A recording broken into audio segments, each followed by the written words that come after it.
Hello everyone. ये video काफ़ी important रहेगा क्योंकि इसमें मैं बात करूंगा कि सभी टॉप सब्जेक्ट्स के कौन से क्वेश्चंस को अटेम्प्ट करना है, कौन से क्वेश्चंस को स्किप करना है और कौन से क्वेश्चंस को मार्क करके आगे बढ़ जाना है, लास्ट में टाइम बचे तो अटेम्प्ट करना है।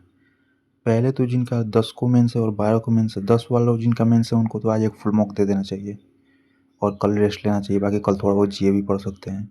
और जिनका 12 को मेंस है वो तो अभी अपना जीए कंटिन्यू करें, फिर 10 को एक फुल मॉक दे देंगे और उसके बाद अगर 11 को जीए पढ़ना होगा तो पढ़ेंगे या रेस्ट करेंगे। जीए तो ऑब्वियसली जब 10 को पेपर वाला शिफ्ट हो जाएगा तो पता चल जाएगा किस तरह का जीए आ रहा है, तो 11 को तो रेस्ट कर नहीं पाएंगे, वो जरूर सोचेंगे कि कुछ ना कुछ पढ़ ही लेता हूँ।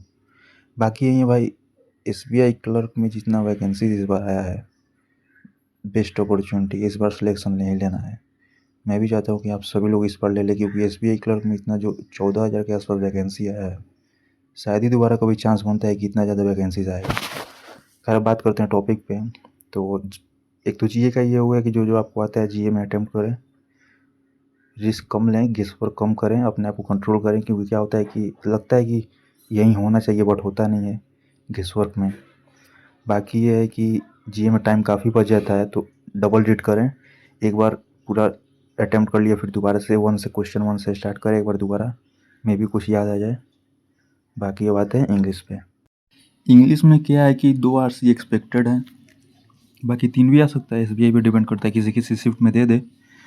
क्या करना है कि आरसी को पहले अटेम्प्ट नहीं करना है, बट उसमें क्वेश्चन बाई क्वेश्चन होते हुए जाना है, टाइम नहीं लेना है, बिल्कुल एक नज़र देखते हुए जाना है। क्योंकि क्या होता है कि कोई आरसी होता है जिसका क्वेश्चन टाइम टेकिंग होता है और रिस्क भी होता है, कुछ आरसी होता है जिसमें डायरेक्ट क्वेश्चन होता है।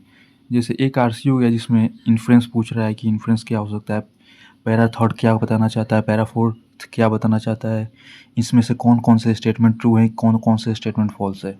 ये थोड़ा टाइम टेकिंग आरसी हो गया क्योंकि बार बार आपको वहाँ जाना होगा, पैसेज में उस पॉइंट पे रीड करना होगा, तो ये आरसी थोड़ा टाइम टेकिंग है। वही दूसरा आरसी जिसमें डायरेक्ट क्वेश्चन है, एज पूछ रहा है, किसी का नाम पूछ रहा है कि कौन था या उस प्रोफेसर ने क्या बोला, तो ये डायरेक्ट क्वेश्चन हो गया। तो ये आपसे एक आइडिया लग जाएगा कि कौन सा आरसी में डायरेक्ट क्वेश्चन है। डायरेक्ट क्वेश्चन वाले आरसीज को अगर मार्क करने के बाद में जब करना भी है तो डायरेक्ट वाले को पहले करना है।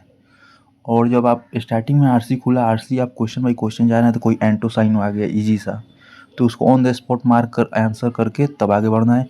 कोई फिल इन द ब्लैंक्स आ गया, बीच में कोई कोई फिलर भी वाला भी आरसी आ जाते हैं जिसमें एक फिलर दिया रहता है, तो उसको भी उसी वक्त मार्क कर देना है, फिर आगे बढ़ना है।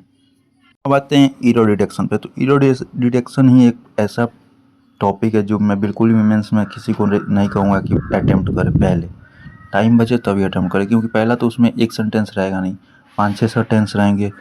उसमें भी क्वेश्चन ऐसे पूछेगा कि which one of the following are correct, incorrect, तो उसमें बताना होगा 2 करेक्ट, 3 करेक्ट या 2 इनकरेक्ट, इस तरह के। तो 1 मार्क्स के लिए 2-2, 3-3 मिनट देना सही नहीं है। ऊपर से एरर में रिस्क भी रहता है, एक सेंटेंस में रिस्क रहता है, वहाँ पर तो 5-5 सेंटेंस रहेंगे तो और ज़्यादा रिस्क रहेगा। इसलिए एरर को मार्क करना है और लास्ट में ही करना है, टाइम बचे तो।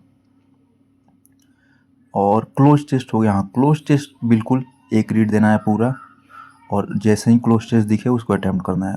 एकदम स्टार्टिंग का टॉपिक है, क्लोज टेस्ट से ही स्टार्ट करने वाला सीन है कि इंग्लिश का पेपर आप क्लोज टेस्ट से स्टार्ट कीजिए। क्लोज टेस्ट को एक बार पूरा रीड कर लीजिए, फिर दोबारा रीड में आप अपना ऑप्शन मार्क करते जाइए।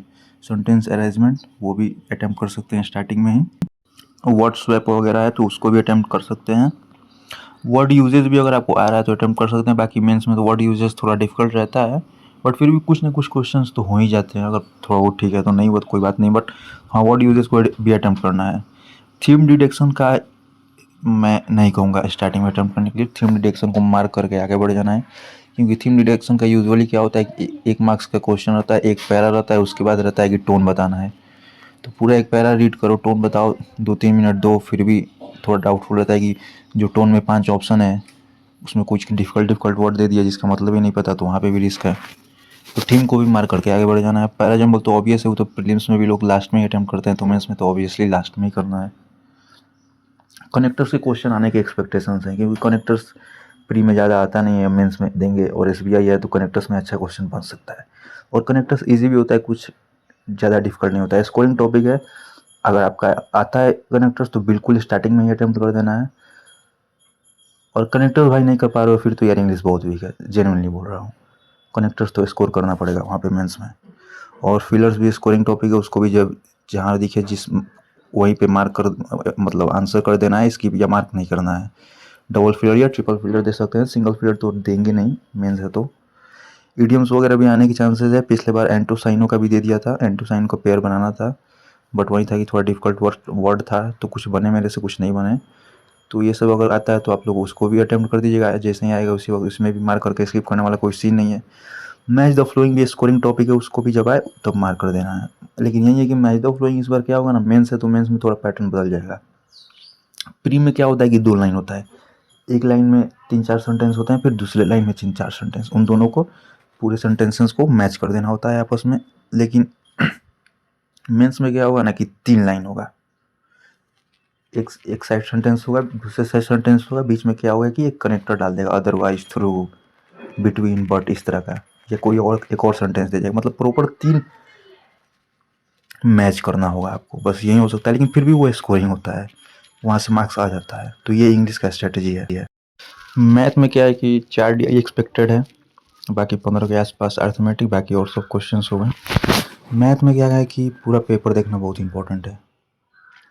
तो कुछ भी हो, DI हो, कुछ भी हो, एक बार आपको शुरू से लेकर लास्ट तक पेपर का चेक करना जरूरी है कि फर्स्ट क्वेश्चन से 50 क्वेश्चन से कौन कौन क्वेश्चन आया है। DI क्या हुआ कि DI आया, एक नज़र आपने देख लिया, ठीक है, मार्क कर दिया, बनने वाला है फिर भी मार्क कर दिया, आगे बढ़ते गए। सारे क्वेश्चन देख लिया। तो उसमें क्या होता है कि SBI वगैरह में या कोई भी एग्जाम है मेंस में क्या करता है कि लास्ट में दे देता है simplification, approximation, number series, quadratic वगैरह। तो बहुत लोग स्टार्टिंग में DI वगैरह ही करते रह जाते हैं, उनको पता ही नहीं चलता है कि लास्ट में सिंप्लीफिकेशन भी था। तो इससे क्या होगा कि पूरा पेपर आप देख लेंगे तो अप्रोक्सीमेशन, सिंप्लीफिकेशन वगैरह, नंबर सीरीज, रॉन्ग, मिसिंग, या कोई 2-3 पैटर्न वाले घुमा के थोड़ा बहुत क्वाड्रेटिक भी दे सकता है। तो ये सब क्वेश्चंस देख लोगे तो ये सब को पहले ही अटैम्प्ट कर लेना है। ये सब अटैम्प्ट कर लेने के बाद आपको DI पे जाना है, जो आपको डुएबल लगे। ग्राफ वाला, डबल पाई चार्ट वगैरह, double table, double line bar graph वगैरह जो भी है, आप अपना अटैम्प्ट कीजिए। बाकी कैलकुलेट भी अगर आपका स्ट्रॉन्ग है, क्योंकि कैलकुलेट में इसमें फंसा देता है। मेरा तो स्ट्रॉन्ग था तो मैं कैलकुलेट ही से ही स्टार्ट करता था, बट कैलकुलेट में थोड़ा रिस्क रहता है, वेन डायग्राम वगैरह भी सीन आ गया इसमें कैलकुलेट का। तो कैलकुलेट स्ट्रॉन्ग हो तभी अटैम्प्ट कीजिए, नहीं तो बाकी सब नॉर्मल जो DI हैं उनको अटैम्प्ट कीजिए। तो ये सब होने के बाद और अपना जितना आपसे DI बन रहा है वो सब करने के बाद आपको क्या करना है कि Q1 Q2 पे जाना है। अगर क्वेश्चन आया है तो Q1 Q2 रेयर ही है वैसे, अब कम आ रहा है, बट अगर आया है तो वो डुएबल है। अर्थमेटिक पे नहीं जाना है, अर्थमेटिक फंसा देगा, टाइम भी ले लेगा। Q1 Q2 में क्या है कि क्वांटिटी कंपेरिजन है, 2 छोटे छोटे प्रीलिम्स का अर्थमेटिक दिया रहेगा और दोनों में कंपेरिजन करना है कि क्वांटिटी ए बड़ा है या B बड़ा है या C बड़ा है, या दोनों इक्वल है या इक्वल और लेस है, ये हो सकता है। फिर से क्वांट का डाटा सफिशिएंसी भी बहुत इजी रहता है, डुएबल रहता है। अगर उसका अर्थमेटिक टॉपिक आपका क्लियर है तो क्वांट में डाटा सफिशिएंसी भी आप आसानी से कर लेंगे कि ओनली वन सफिशिएंट, वन और टू बोथ सफिशिएंट। ये सब करने के बाद आपको अर्थमेटिक पे जाना है, उससे पहले अर्थमेटिक पे नहीं जाना है। और अर्थमेटिक से तो बिल्कुल भी स्टार्ट नहीं करना है, कुछ लोग अर्थमेटिक से स्टार्ट कर देते हैं। खैर सबका अपना अपना स्ट्रेटजी है, मेरा जो पर्सनल स्ट्रेटजी है मैं वो बता रहा हूँ। रीजनिंग में क्या है कि जो मिसलिनियस सेक्शन है उसको पहले कर लेना है, और क्रिटिकल रीजनिंग भी पहले ही कर लेना है। डिपेंड्स कि आपसे बनता है कि नहीं। अभी तक अगर क्रिटिकल रीजनिंग का CV नहीं आता है, कुछ भी स्किप करने का प्लान है, तो मैं तो कहूँगा नहीं, सही प्लान नहीं है, क्योंकि 8-10 के आसपास एक्सपेक्ट कर सकते हैं क्रिटिकल रीजनिंग के क्वेश्चंस। अभी भी एक दिन टाइम है, 1-2 टॉपिक्स तो है ही ऐसे जिसको 1-2 दिन में भी कंप्लीट किया जा सकता है। मतलब 1-2 दिन क्या, 2-3 घंटे के लेक्चर्स में बेसिक पता चल जाएगा कैसे करना है। मैं आपको बता दे रहा हूँ, एक हो गया कोर्स ऑफ एक्शन और एक हो गया स्ट्रेंथन एंड वीकेंड, कि कौन सा स्टेटमेंट स्ट्रेंथन कर रहा है और कौन सा वीक कर रहा है स्टेटमेंट को। ये 2 टॉपिक अगर आप अभी भी यूट्यूब पे बेसिक्स पढ़ लेते हो 1-2 घंटे के, तो आप क्वेश्चन अटैम्प्ट कर पाओगे, और 2-3 क्वेश्चन तो इस तरह के आ ही जाएंगे।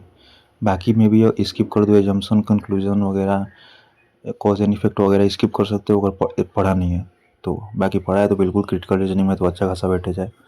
फिर आते हैं coded direction, coded inequality, coded syllogism और नॉर्मल सा कोडेड ब्लड रिलेशन।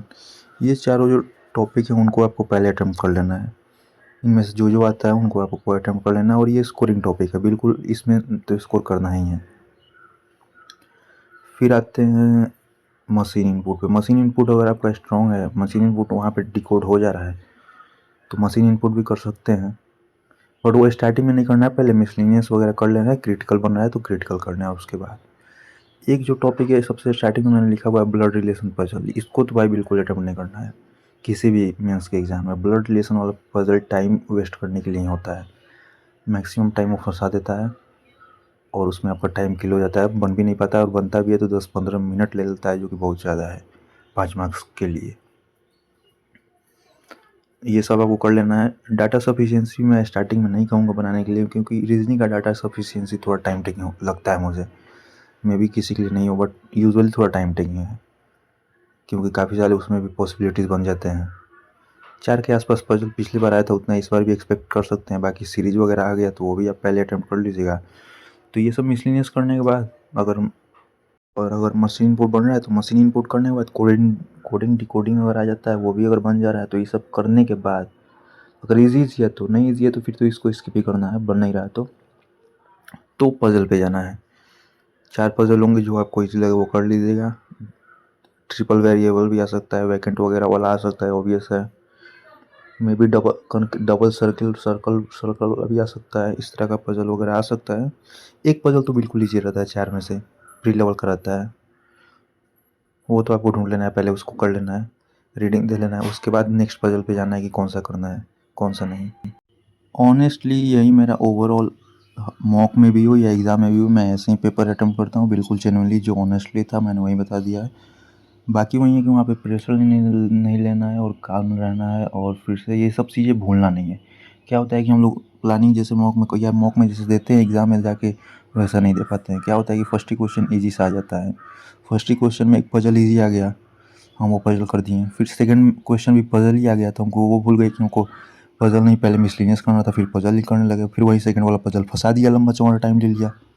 बस यही है कि कोई ऐसा क्वेश्चन नहीं उठाना है जहाँ पे स्टक हो जाए, और मे भी अगर स्टक हो भी गए तो वहाँ पे आपको ये कॉल लेना होगा कि मैंने 5 मिनट 7 मिनट या 10 मिनट इस क्वेश्चन या पजल व DI पे वेस्ट कर दिया, बट इसका आउटकम कुछ नहीं आया। अब क्या मैं इसमें 5 मिनट और दूँ या इसको स्किप करूँ और जितना बचे हुए टाइम में रिकवर कर सकता हूँ उतना रिकवर करूँ, ये कॉल तो लेना पड़ेगा।